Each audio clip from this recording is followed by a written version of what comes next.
कौन थे सर्वश्रेष्ठ धनुर्धर? क्या अर्जुन सर्वश्रेष्ठ थे? नहीं।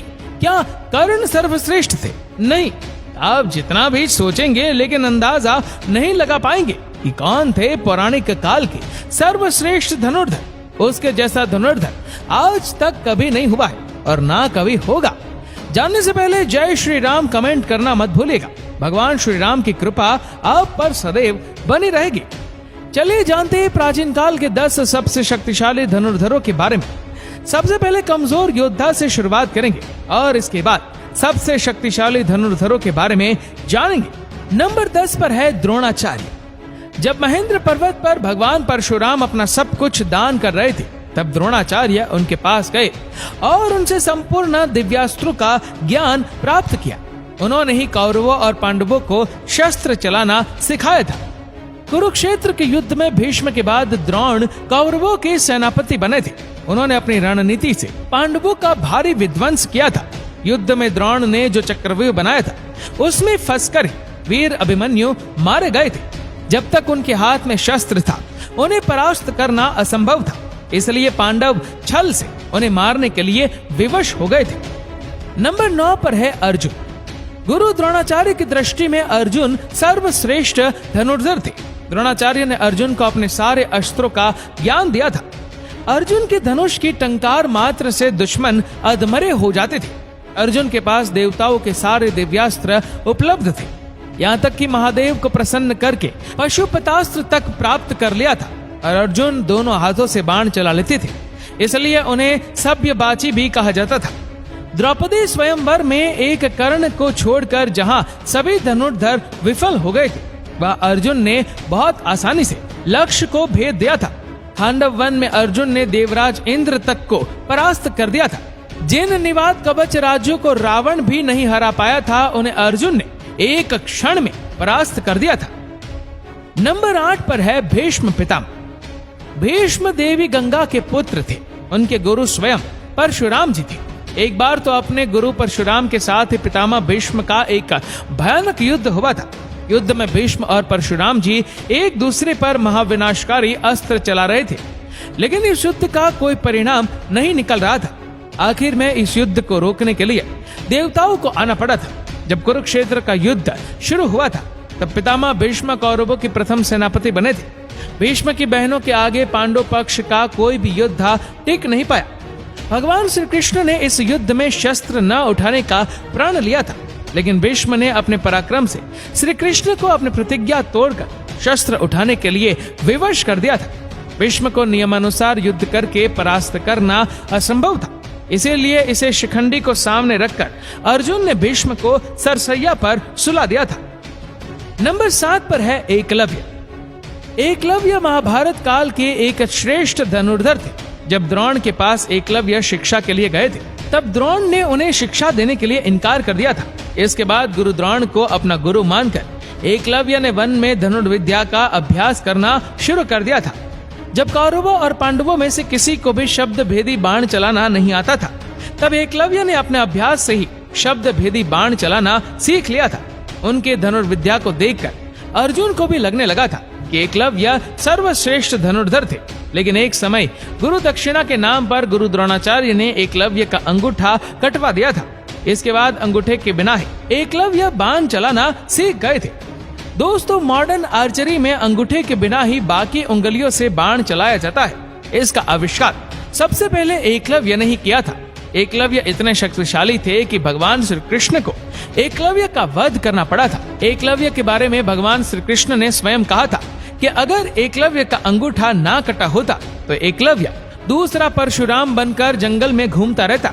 तब दानव, राजस, नाग, देवता कोई भी उनको परास्त नहीं कर पाते।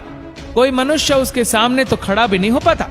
भगवान श्री कृष्ण ने जिस धनुर्धर की तुलना भगवान परशुराम से की हो, वो कितना शक्तिशाली हो सकता है, आप खुद ही सोच सकते हैं। नंबर 6 पर है बर्बरीक। बर्बरीक घटोत्कच के पुत्र थे। उनके पास ऐसे 3 बाण थे जिसके सहारे वो पल भर में कुरुक्षेत्र के युद्ध को खत्म कर सकते थे।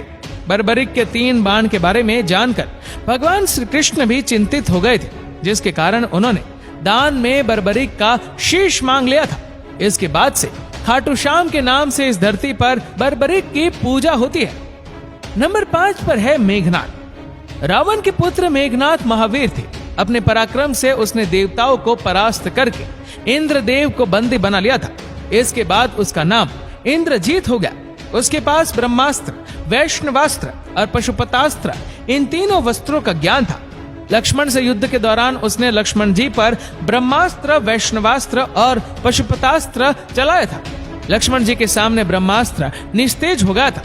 वैष्णवास्त्र और पशुपतास्त्र लक्ष्मण जी को प्रणाम करके लौट गया था। लेकिन युद्ध के दौरान एक समय उसने लक्ष्मण जी को मूर्छित कर दिया था और आगे युद्ध में नागपाश से श्री राम और लक्ष्मण जी को जकड़ लिया था।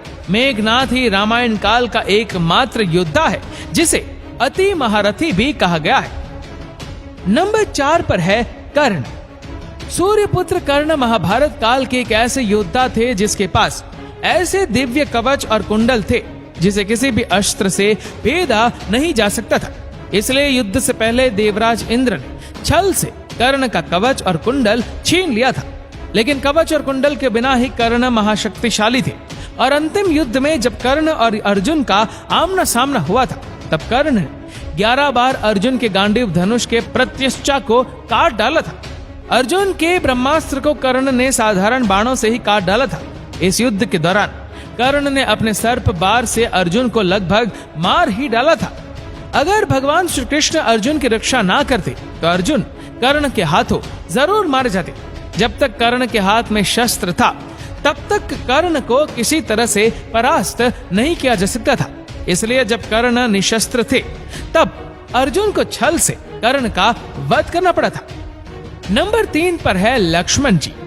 शेषनाग के अवतार लक्ष्मण जी महापराक्रमी थे। उनकी रेखा में भी इतनी शक्ति थी कि रावण भी उसे मार नहीं सकता था।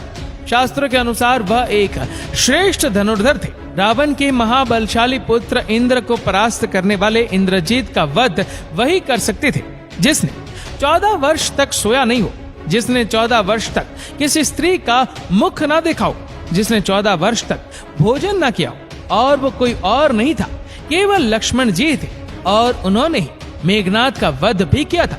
रावण के शक्तिशाली पुत्र अधिकाई का भी वध लक्ष्मण जी ने ही किया था। युद्ध के दौरान एक बार लक्ष्मण जी ने रावण को भी मूर्छित कर दिया था। नंबर 2 पर है भगवान श्री राम।